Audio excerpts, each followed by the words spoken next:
Welcome to the Faber Show, where the focus is on helping you grow and preserve your wealth. Join us as we discuss the craft of investing and uncover new and profitable ideas, all to help you grow wealthier and wiser. Better investing starts here.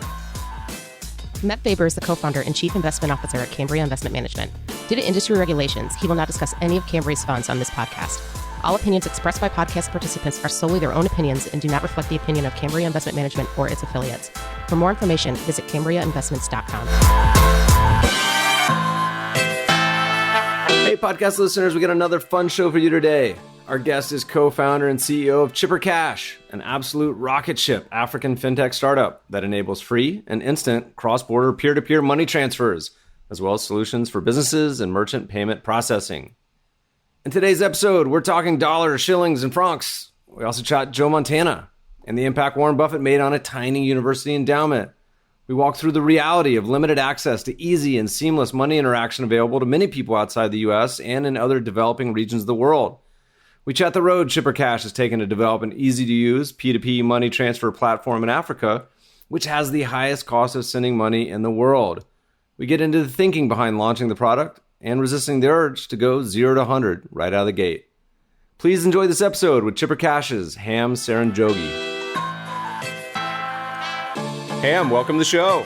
Thank you, Mabe. I'm excited to be here. Thanks for having me. We just tried to do this show, but you were whizzing around the world on a train. Where in quarantine do we find you now? Back at my apartment in Menlo Park. This is where I am today. You've made a lot of stops along the way, Uganda, Iowa. Give me the origin story. How'd you end up in Iowa? I wish the story was as exciting as my brother's, because I went to Grinnell College after my brother went to Grinnell College. And he went to Grinnell College because a friend of his recommended Grinnell as a school that he should consider when he was applying to colleges from Uganda. And he applied. And by the way, that year that he applied happened to be the first year that Grinnell had sent an admission counselor to Uganda. So my brother got with him personally in Uganda, and he liked Grinnell and what he was hearing about Grinnell. So he applied and he got in. And the next year around, when it was my turn to apply to schools, my family was keen on me and my brother being in the same place and me coming to the US.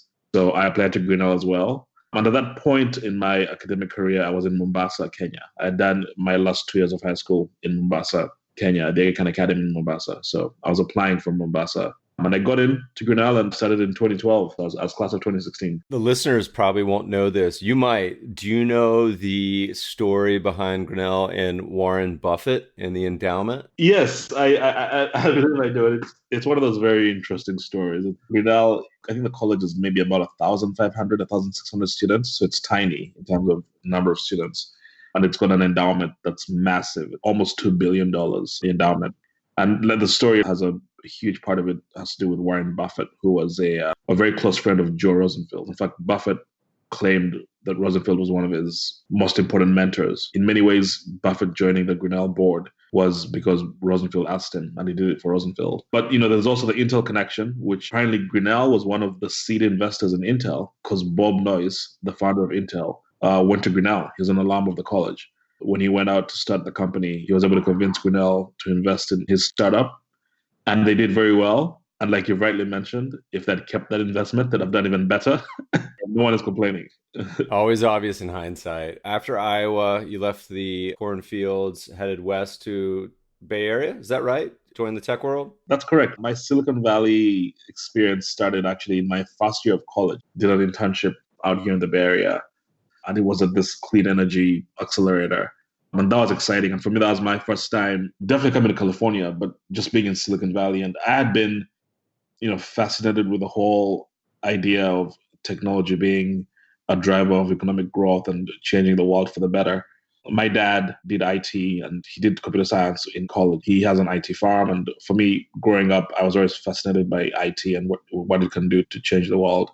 So coming to Silicon Valley as a freshman in college for my summer was an exciting experience. And for me, I fell in love with the place. Its willingness to support all sorts of ideas and a community where nothing is looked down as crazy or a weird idea. Everything is encouraged. People are risk takers. Everyone's trying to do something exciting. So being in that space for the summer was great for me as a 21. I think I was 20 at that time. Yeah, as a 20-year-old. After that, I was committed that, this is what I wanted to do, be part of tech. And so I got an internship at Facebook. Again, my summer, one of my college summers. I think I was a junior at the time. That was my first foray into big tech, working in big tech. And after I graduated, I worked at Facebook for 2 years. But that was actually in Dublin, Ireland. I moved to Europe for 2 years. Yeah. I worked at the Irish headquarters, which was a fun experience as well. But then 2 years after that, I moved back to the Bay Area to start Chipper. Despite all of its flaws, there's really no place like Silicon Valley. The energy and just excitement and vibe is unlike any other. Dublin also is booming now. I was over there, was it last year? And man, the crane indicator, I think there must have been 40 cranes downtown.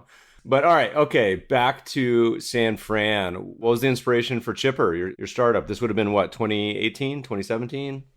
2018. By the way, speaking of Dublin, you know what they call Dublin? It's called Silicon Docks. The area where most tech companies are based in Dublin is this place called Grand Canal by the water. And so they call Dublin, that part of Dublin, it's called Silicon Docks, sort of not to Silicon Valley, but I digress. They call my neighborhood down here Silicon Beach up in Venice and Santa Monica. I'm a little further south. All right, back to 2018. Really, the story kind of started actually in college because my co-founder, who I met in college, is also from Africa. He's born and bred in Ghana. I'm born and bred in Uganda. I'm not sure if I mentioned that earlier. We met in college. He was 2 years older than me, so he was a junior when I was a freshman. We hit it off in terms of how aligned we were, in the sense that we strongly believe that growing up in Africa, we had all these experiences and these insights around some of the problems that still faced a lot of Africans. And having the privilege of being trained and educated and exposed to life in the West, we felt gave us a really great opportunity to sort of marry those two things, bridge those two worlds, and build a solution that could impact a lot of people at scale. And so we tinkered with a few projects while in college. And after we graduated, we stayed in touch and kept thinking about what areas can we make an impact in. And payments within Africa was a clear opportunity to go and take a stab at doing something there. No one had really done anything around payments within Africa. Most of the focus had really just been around remittances. We were quite aligned in that sense. And in 2018, that's when I made the move and said, all right, this is important enough. And I think the time is right. Felt that I'd spent at Facebook, I felt would have, in many ways, been too costly in terms of missing the opportunity that we thought existed in the market at the time. 2018 is when I moved back to the Bay Area. That's when we really put our efforts into full force and launched the company. It's a pretty ambitious undertaking for two guys to say, hey, look, let's tackle payments for an entire continent. What were sort of the first steps to building this? And also, I would love to hear a little more about the current state of payments was. Like, you would think that around the world, payments would be somewhat standardized and that many of these big players like the Venmos and Squares and all the big guys would be there, but it doesn't seem like that was the case. Yeah, it wasn't the case. And I'll get to that in a minute. But you are 100% correct in saying that it was definitely it was quite audacious for two 20-year-old first-time founders, African guys coming out of Silicon Valley and trying to do something. And I think for us, like, people say ignorance is bliss, and that statement is incredibly true. For us, we were just obsessed with what we saw as the opportunity. And we didn't really spend too much time worrying about all the incredible obstacles that were in front of us. I mean, we had to figure out a lot of things. Immigration was one of those things. Both myself and my co-founder at the time were out of the country before we started Chippers. We had to figure out how do we get our immigration in order and, could move back to the US and work, getting the company off the ground, trying to raise money. So there was a number of really large obstacles. In hindsight, if you looked at objectively, you'd think that you'd be incredibly stupid and crazy to try and do this. Like I said, to us, it was important enough that we wanted to take a stab at it. And we felt quite strongly that we had a working solution. And to your question around sort of the landscape at the time, I think, again, in many ways, what just was unbelievable to us was that we take so many things for granted here, people who live in the US or in Western Europe or pretty much in the West, around how easy it is to interact with your money. You go into a coffee shop and you can swipe your card, you can use Apple Pay, you go get lunch somewhere and you can Venmo a friend after you flip check. It's just really easy, and you take for granted how seamless that is. A lot of people in the world still don't have that level of convenience around how they interact with their money. In Africa, it's still, in many ways, in the early stages of that space evolving. Mobile money, which was launched with M-Pesa in Kenya, has done tremendous work in lifting people out of poverty and just improving the social economic order of things, particularly in Kenya and Eastern Africa, how accessible it made formal financial services. And that's just kind of getting from 0 to 1, from people being able to actually digitally send money from one person to another and not having to store, hordes of cash under their beds or in physical cash, and being able to digitize that. But then how do you get from 1 to 10? How do you then enable people to not just be able to store money digitally and send it to a few people, but be able to send it across borders, be able to make online payments, be able to access other instruments like savings or investments and whatnot. And to us, that's what we looked at and said, wow, in 2020 or 2018 at the time in San Francisco is so much farther ahead than the rest of the world that sometimes you forget and take things for granted. But that represents the opportunity that lies in being a part of the solution for a lot of people who don't have access to these formal services. And that really was the driving force behind Chipper. Tell me a little bit about what were the first steps? Was it just two guys starting to code out of a bedroom in San Fran? I mean, that seems pretty ambitious. What was the original vision? This wasn't that long ago, 2 years. Is it in line with the same idea you have today? Absolutely. It's still the same. And the vision has always been to make it incredibly easy, cost efficient for people in Africa to send money across borders. Africa has the highest cost of sending money in the world. It's the most expensive to send money in Africa than anywhere else in the world. And so that's a huge barrier. It's, incredibly fragmented. There's, different solutions in different countries that all don't speak with each other in terms of, interoperability. So just being able to say, we're building a platform that can let someone in Nigeria send money to someone in another country very easily, that vision still remains true today. But, first steps, I think, as with anything, is just trying to learn more, understand exactly what you're getting into. So, whenever I'd go back home for the holidays, I'd spend a lot of time just talking to people and seeing what people on the ground were using and people's expectations and where the space was at the time. Because I think the things that make any company being launched more likely to succeed versus fail goes beyond just technical ability of the founders or the idea and the strength of the idea, but it also involves, I think, being in the right time and at the right place. And I think a lot of things have to be right in so many ways for a solution to have a chance to succeed. If you look at any industry or any company that's scaled quite well, Jeff Bezos says all the time, if you look at Amazon, he was able to launch Amazon at that time because there was a bunch of other infrastructure that was laid before Amazon that Amazon could leverage, whether it was, the shipping industry, the mail industry in the US, or the internet being available, or payments being at a point where people could pay online. Those are important things that had to happen and be in that place for Amazon to succeed. If you tried to launch Amazon in 1969, it wouldn't have been successful because you wouldn't have had, the advancements in payments and the internet and shipping to support that sort of thing. And I think the same thing is true for any industry, and particularly for us. The industry being at a point where we could, build on top of existing solutions that weren't there 10, 20 years ago has a strong impact on if we'll be able to scale something, in a meaningfully successful way or not. What was sort of the offering when you guys rolled it out? Walk us through kind of how you envisioned it working. Imagine how you use your Venmo today or your PayPal. In addition to Venmo just working in the US, try to imagine if it actually worked across the world. If you could Venmo someone in Europe or someone in Asia, that's what Chipper is to people in sub-Saharan Africa. That's the intention of what we want it to be. It's a platform. It's a P2P app where you can connect various payment methods. It could be a bank account. It could be a mobile money account. And you can use that to credit and debit your Chipper wallet. And when the money's in your Chipper wallet, you can send it to someone else pretty easily, the same way you'd send a text, or the same way people in the US would use Venmo or PayPal. And again, one of the things I just want to emphasize is I think exposure is powerful because it kind of shows you in many ways things that you take for granted.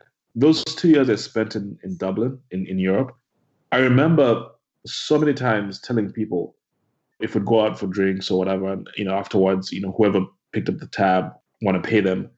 And I would say, do you have something like Venmo? And the concept of an app that did peer-to-peer payments was so foreign to them. In Europe, you have to go into typically your bank has an app that you use to send to someone else, but you have to get their bank account number first, then you can send it to them via your bank app. It's not as seamless as Venmo is. And that's Europe, right? But even in Europe, the idea of peer-to-peer payments hasn't quite caught on the way it has in America. That exposure sort of puts in perspective how sometimes, we assume that because something works very easily where we are, that's the case for everyone else in the world. And so building the product initially to be able to just do that very basic peer-to-peer sending of money for us was our key objective and remains our key objective. That's an important problem for us to solve. And we knew how broad it was just because of our own life experiences growing up in Africa and seeing how many people had to pay really high fees or stand in very long lines to send money to another country. What was the major hurdles in building it? Why was it so hard? Is it regulatory? Is it coordinating with all the various financial intermediaries? Is it banking related? Kind of walk us through all the challenges and struggles. I know we only have an hour. Why is this so hard? Why was this an unsolved problem in 2018? I think the main ones are, and I think at a macro level, it's mostly around the ecosystem and how the ecosystem plays a really big part in different solutions scaling well or not. And it's very hard for a company to be both vertical and horizontal. And what I mean by that is in every industry, most companies often have to work with another partner to support a part of their business that they shouldn't spend time building out. For example, but the reason why Stripe is powerful is because it takes away the need for every e-commerce company to build a payments system in their product. And so that company can just focus on what they do well, which is, if it's making shoes or if it's food delivery or whatever it might be. If a company has to focus on what its core product is, and then also build out everything else it needs to rely on, whether it's payments or infrastructure, for example, again, AWS is another example, right? A lot of internet companies today don't have to worry about how do I build out all these servers and all the, the software that will run on those machines and redundancies and all those things, because Amazon can do that for you. And all you have to do is focus on building your product and leveraging the existing scale of AWS. But if you had to do both those things, if you had to build your product and then also build infrastructure to support the back end, it just makes you that less efficient, makes it that more difficult because then you have a lot less resources to do what really you want to do. And I think the ecosystem, in many ways, being very young, I think is probably the biggest, hurdle and remains the biggest hurdle today for a lot of people that are building exciting solutions, whether it's in Africa or Southeast Asia or many of these emerging markets. It's that you have to build your product, but then you have to build everything else that supports your product. Even if the solutions that might support you in that regard, many of them are still very, very young and aren't mature enough yet that they can scale as fast as you want them to scale, and things break very frequently, and you have to have even more redundancies than you need to have. And so those things all require more time, more capital. They distract from what you actually want to focus on, which is your product, and altogether make the whole, endeavor that much more difficult. So I think that still remains to be the biggest piece to, I think, emerging markets as a whole, eventually being able to have robust ecosystems and make scaling products very efficient. You have every other problem that comes with running a business, which is, how do you actually get your first customers? How do you, raise money? How do you actually build technology that can scale? How do you put together a team that can do what you need, what you need to get done? And so all those things, in addition to everything I mentioned about the ecosystem. Good. I want to hear about all those things. It's funny as you talk about that because it resonates. I mean, we've been using Stripe, Idea Farm Research Service. It's got to be 5, 6, 7 years now. Same thing. It's just like, why would you ever want to be involved in something that it makes life so much easier? All right. So let's go back to payments. All right. So problem, it's expensive. You couldn't really do cross-border. You mentioned a lot of Africa. It's mobile phones is a main way that people want to exchange across borders. How'd those first transactions happen? Was it through app-based? And kind of talk about how you did eventual launch and rollout. First, V1 of our product was actually web-based. We had a very basic web, essentially, interface. And the reason why we did it that way is because at that time, we didn't have... We had too many things to worry about, and we didn't have the time and ability to focus on building the native apps, iOS and Android. So a web solution was the silver bullet at the time, in inverted commas, because it wasn't really a solution, but it allowed us to put out a product out there that early adopters could use. We didn't have to worry about building iOS or Android or supporting native apps at the time. So it was a very, very primitive version of what the product is today, which is much more complicated and sophisticated.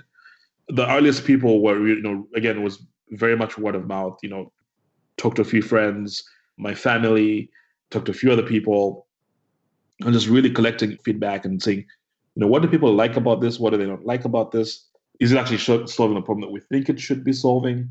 And those initial, 10, 20, 30, maybe even 100 users were incredibly informative in us being able to say, these are the areas that we need to double down on as far as reducing pain points for people. And this is where there's going to be a bit of a challenge in terms of whether it's relying on a third-party partner or just us having to figure out a solution for that particular problem. But the first, let's say, couple of weeks, maybe even a couple of months, it was a very primitive web-based solution. And then we made a big push and launched the Android app, because Android is by far the most prevalent operating system in Africa. We got the app out there. That made a huge difference in terms of how seamless it was for people to use the product and how much more they actually enjoyed the experience. So we're able to get higher quality feedback. It helped growth a little bit. And then we started to focus a little bit on getting some press in local media outlets and trying to increase our visibility, kind of take it a step at a time in that sense. Because I think one of the biggest mistakes that a lot of first-time founders like ourselves would make most times is trying to just get from 0 to 100. There's actually a very important process of going from 0 to 1 first, because you get some very high quality feedback. And if you can get the first, couple hundred people very happy with your product, then they'll bring on the rest. But if you just rush and try to get as many as possible and it's a bad experience, then you put yourself in a hole that you don't want to, to have to work yourself out of. What was the initial rollout? Was it in Uganda?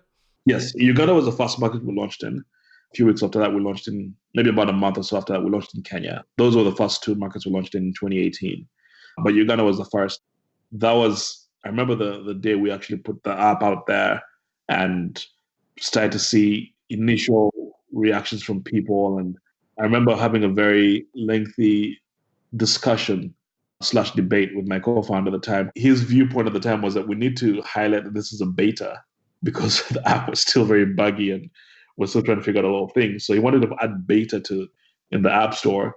And I said, if you put beta, no one's going to use it, because the trust element that gets very hard to overcome at that point. And went back and forth around, should we put beta or not? And then eventually I was able to convince him, and we didn't put beta. Put it out there and tried to get some really high quality feedback. Those initial people were so important to us. Every user today is very important to us, but my co-founder and I were quite obsessed with giving people a very good experience. That's one thing that we never compromise on. I would literally physically call every single user we had and say, hey, we noticed you opened the app and you did this, but you didn't complete the action. Did something happen? Did it break? Stay up late at night, phone calls with users and trying to see, what was happening, and just making sure that every single user at the time knew that we were serious about this, but then also that we would listen to them if they didn't like something about the product. That was a very interesting experience. In many ways, it allowed us to hear more in terms of what people actually liked and didn't like. That's an important part of the whole development cycle of anything. Those were exciting times in many ways. Part of me actually misses that direct connection to people sometimes, to users sometimes. But, when you scale, which every business wants, there's some things that you can't keep scaling. So talk to me a little bit about how it works, because I imagine the complexity of launching an app where you're saying you're doing this cross countries, where you're exchanging shillings for francs, for all sorts of different things, dollars. I have no idea. How challenging was that once you, said we have the peer-to-peer? Did the merchant side come later? What was kind of the expansion? Now, so this would have been what? Launch would have been 2018, 2019? Yeah, this is late 2018. Late 2018. And then what was kind of the timeline after that? And so really pretty much from September, October 2018 to December was just trying to ramp up in Uganda and Kenya, iron out, all the initial bugs that were getting caught, build that really important trust with the early adopters. That was the focus at that point. It was just putting out a bunch of fires, really. And then 2019 was really when we put the hammer down on scale and growth. And we essentially said, all right, we need to essentially move 10 times as faster as we were before. One of the powerful things that we also learned at the time was that ultimately, if you're unable to communicate to people what you're solving, it doesn't matter how well your solution is. And I think we focused a lot on building the most slick product and the best solution in our minds. But a lot of our users, because again, I mentioned that we take things for granted, a lot of our users weren't familiar with the whole idea of a P2P app where they could connect a payment method that they could credit and debit their wallets with. And there was an educational curve that we had to take users through. Again, those are the learnings that you get, in that initial 0 to 1 phase. And so for us, 2019 that's when we started to Ghana, to Rwanda, Tanzania. That year was really when we essentially took what we had learned in late 2018 and applied that at scale and focused on taking that same approach, iterative learning approach, and then scaling it out as fast as we could. And so 2019 was a big year for us as far as growth went. Came from a couple thousand users in January 2019, 2019 with just under 700,000 users.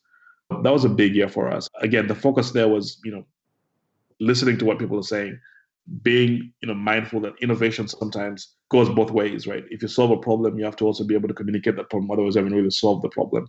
And then obviously, the other aspects of scaling anything that come along with scaling, which is the infrastructure to support that growth, the ecosystem, managing all the different partners that we're working with to support the different aspects that we needed.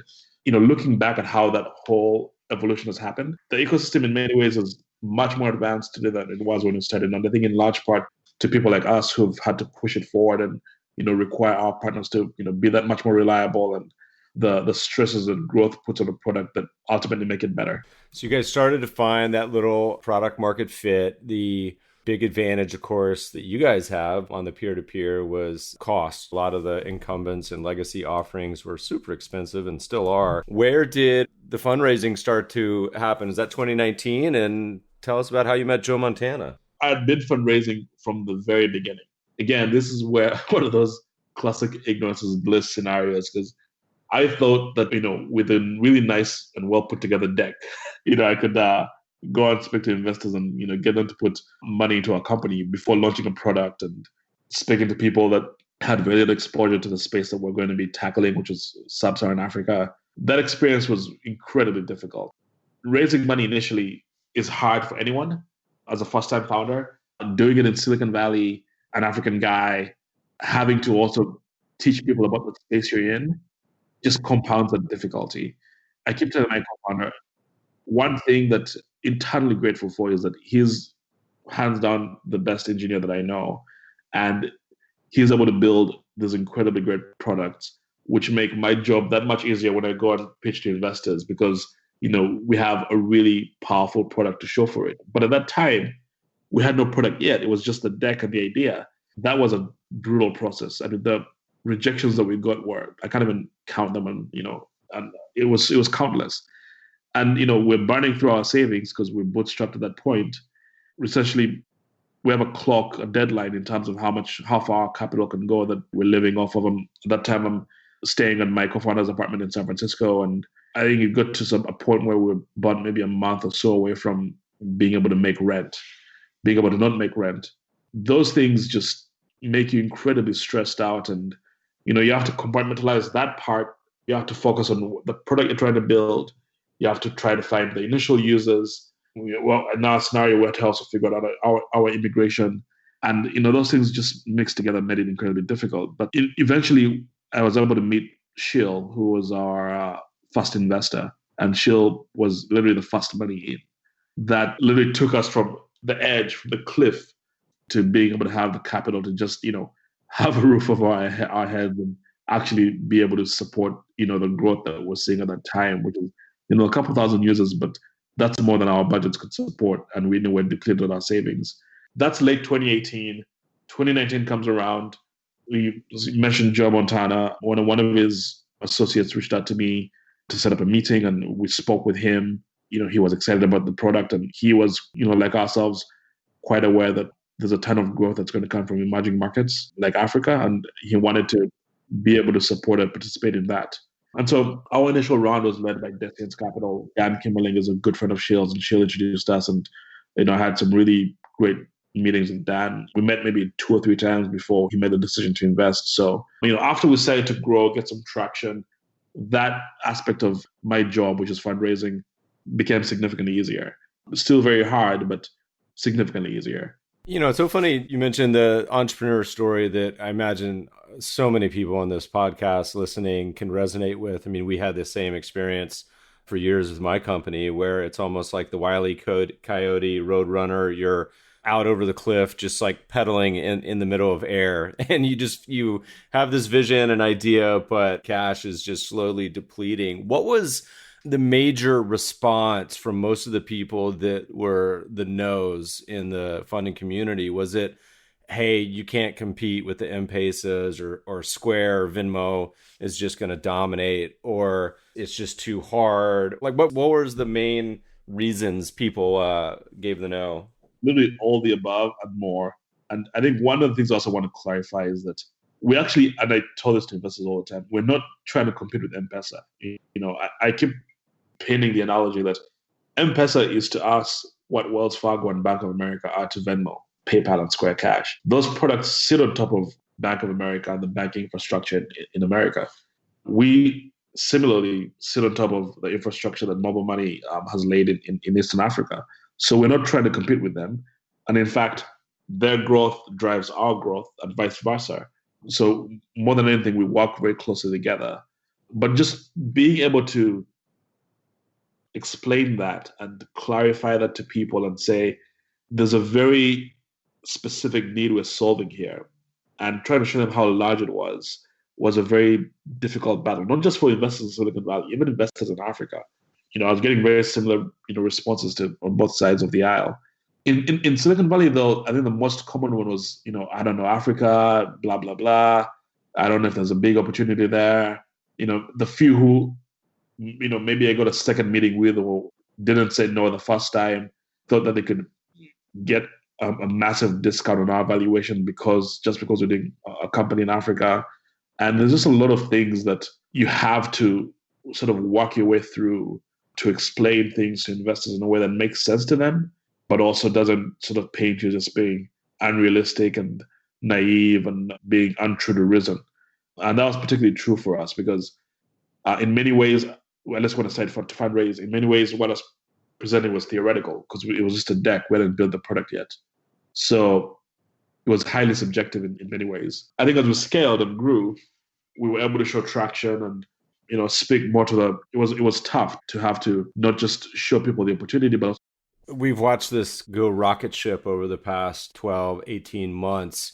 After you had the first round of funding, what was the moment when you kind of started to feel, okay, wait, this is starting to catch on? Was there a moment where you felt this is happening, this is working? We've always been optimistic about what we're building. I've never been more optimistic now, given how well everything has gone and everything has exceeded our wildest expectations. We were so adamant and so committed in our belief that this was a powerful product. But to answer your question around, when you have that moment of, okay, it's real now, I think it's probably when you close your first round and then you actually have that added responsibility of managing some, money that isn't just yours, but that represents someone else taking a bet on you.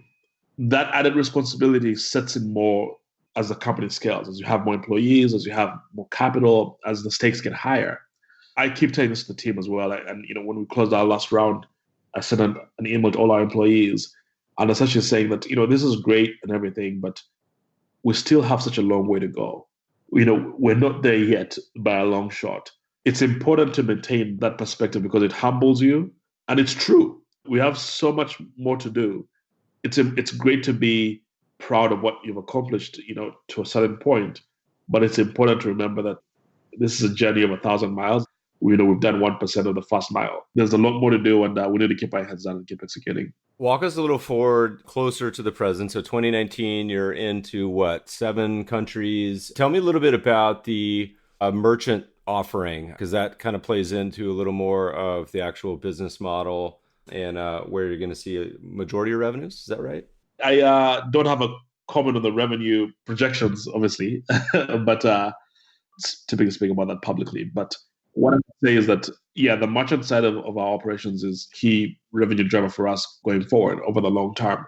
And really how that works is that because we have a really fast growing and large base of peer-to-peer users, a lot of merchants want to tap into that base, collect payments from those people. So we're able to build a product called Chipper Checkout, which allows merchants to, with one link, send it to other people, and those people can use that link to pay them. And on those merchant transactions, the plan is to monetize those and make a small fee of those. We have a lot of excitement for that business, scaling that as we keep growing our peer-to-peer offering as well. As kind of 2019 ended, you guys found yourself just rocking and rolling. I guess the Series A maybe around then, I think closed a couple, but talk to me a little bit about got all the challenges of running a business and all of a sudden you got a pandemic thrown in. What's 2020 been like for you guys, and how's that impacted or, changed how you guys do business? So we just closed our Series A, which was a few weeks ago. But you're right, we've done 3 rounds total in the last 12 months. The first round was a seed round, then we did a seed extension, which is the second round, and then the Series A now. 2020, it's been an eventful year to say the least. And I think every business out there has essentially, had the ground under their feet shifted in some way. A lot of CEOs have had to make very tough decisions around laying off people and, adjusting operations to survive in this new world.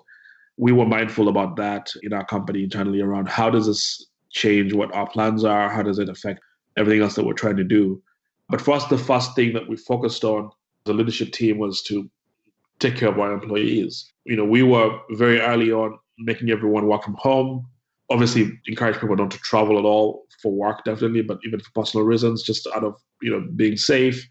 And then we also supported our employees financially. We moved up payroll about a week early in many markets, in many of our offices around the world, so people could get their money early, essentially be able to stock up ahead of time and just be more prepared. We've also offered additional financial assistance to employees to be able to better support their families and loved ones, and essentially have our employee community be a source of support for everyone, and people know that we are part of their family as well, and we are here to support them on the long term, not just this month or this quarter. And the idea is that you don't want people to be worried about everything else in life when they're at work, because they're that less productive in their jobs. And our goal is not just to maximize productivity, it's to actually have people professionally grow in their careers as well while they're with us. In our monthly all hands, a couple months ago, again earlier, in this crisis, I made a pledge to all employees that we won't be laying off anyone, and so people also had that added job security. And so for us, taking care of the team was doing that right was important to us. And then after that, being mindful of the macroeconomic effects and saying, how does this affect our users, and how best can we stay true to our mission and our vision in this new world? Being able to listen to what people are saying, see how our product is either being more important to them, being a place where they can still count on for a great service, playing a more crucial role in their lives, was something that we saw definitely happen as this crisis deepened, because a lot of people had that much more need to either support a loved one somewhere or receive money from someone else.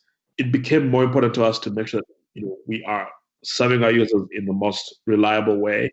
If we go down for even a few minutes, negatively affect someone in a very meaningful way. That this is not just about metrics and hitting goals internally. It's actually about positively impacting people's lives. And if you don't show up or you don't do a good job, then you have a negative impact on people's lives. And this is too important not to get right. It gave us that much more responsibility, and I think also empathy, to make sure that we're doing everything we could in our power to be the best version of ourselves for our users as well. What has been some of the surprises, if there have been any, or use cases that people, have been using the app over the past couple years? Is it like what you expected, where people are just exchanging money in the same way they would through Venmo? Or is it the concept of remittances been interesting or a surprise to you guys? I think at a high level, what I can say is that it's mostly been in many ways what we expected, which is people supporting loved ones or family members, back home or wherever they may be. And I think what, if anything, that we've seen happen more of is that frequency or need in terms of, for example, whenever sometimes, let's say, one of our Heroku goes down or something happens and, the app is let's say, offline for, 5 minutes or so because some dynos have to be reset or something. You typically have a flood of people write and say, hey, I can't use the app, blah, blah, blah. When is it going to be back online? When COVID happened, the intensity of those sorts of, feedback requests was interesting to see because it came from, hey, when will it be, when will this be resolved to, I need this resolved right now.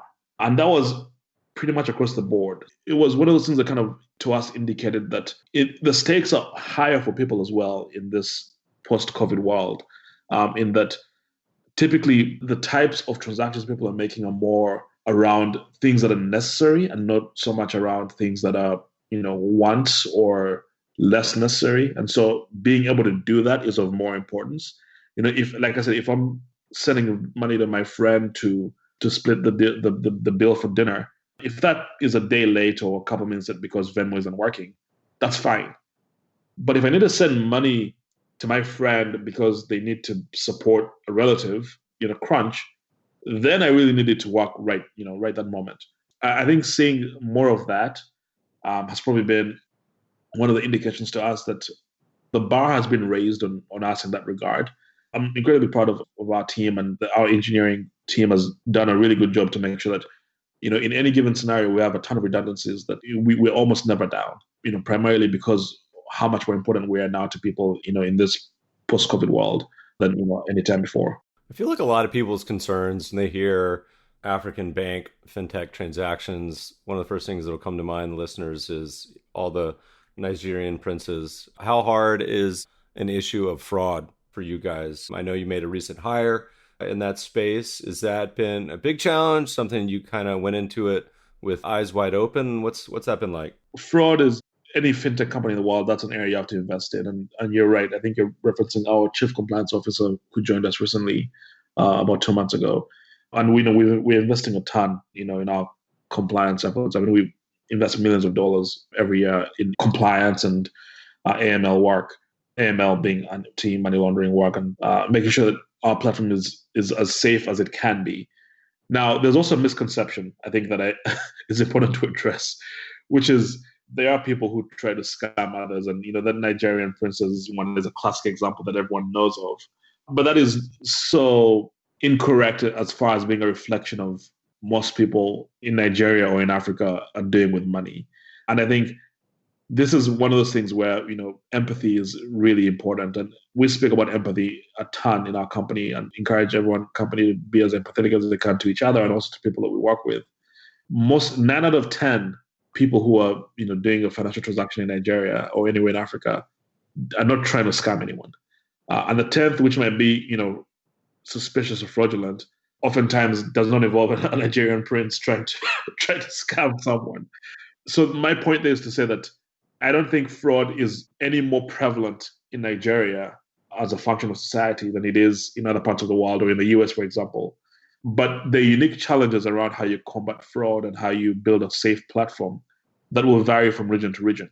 And so your approach to building solutions that can mitigate that risk will look different, in Nigeria or in Ghana or in Kenya than they might look in, Southeast Asia or in Europe or in the US. One of the things that we're very happy about is that, and I can say this very proudly, and we take the utmost care for how we protect users in terms of how transparent our platform is, the safeguards in place that people that don't get duped, the work we do in verifying whoever's on the transaction is actually who they say they are. So whoever's on the platform is actually who they say they are.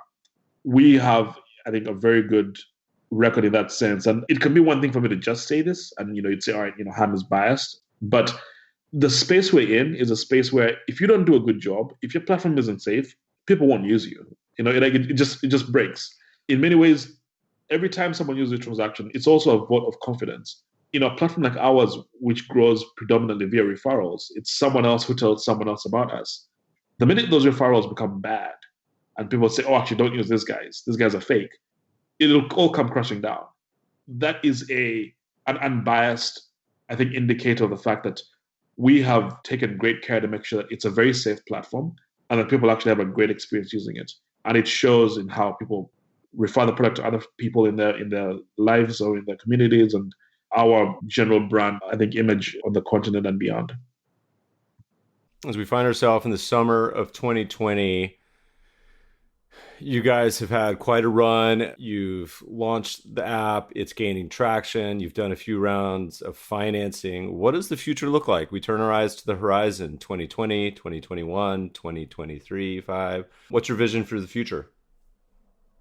We have an exciting roadmap. And I think you might know about this more than most because of your proximity to the company and your access to some of our internal comms that I send out to our investors. What I would say publicly is that we have a very exciting roadmap. We are building this company for the long term. This year is going to be a consequential year for us on so many levels. And we have some pretty exciting stuff coming out. To us, we are staying true to our objective, which is improving the state of financial services to people living in Africa and beyond. There's a lot of work that still remains to be done, but we are on our way. Every milestone we keep reaching, we get more support from our community, our users, our investor base, and we become that much stronger as a company to actually fulfill our objectives, which are meaningfully changing the way people move and interact with their money in Africa. So, to us, the future is scaling to more people, making our platform redundant and as reliable as possible, continue to listen to our users and meet them where they are, which is providing the services that they want and making sure that we're actually solving problems that are meaningful to them and not just problems that we think are meaningful to them. That's probably as much as I can say without giving away a lot of the exciting stuff that's coming up. There's some really exciting stuff that we're working on right now, and I can't wait to have it all roll out. Do you think that there is a possibility that Chipper would ever expand beyond the shores of the continent? I think anything is possible. Ham, this has been a lot of fun. What's been the most memorable moment of your tenure at Chipper? Is there anything that comes to mind, good, bad, in between? Anything that's seared into your memory? On that spectrum of absolutely freaking out, nervous breakdown, complete joy and bliss, you kind of go through that entire spectrum as most founders do. And like I say, I think the best is yet to come for us. I could be more optimistic. We still have a long way to go. So, we don't fool ourselves in any way that we're there yet or that, we're done or we can take a break now. But, most memorable moment, that's a tough one. There's several. For me, the first term sheet that I received, that's pretty more memorable. First time we had over 100 users. that was pretty memorable. All in your family? I have a very large family, but I don't think it's that large. Maybe 50 were my family. I'm joking.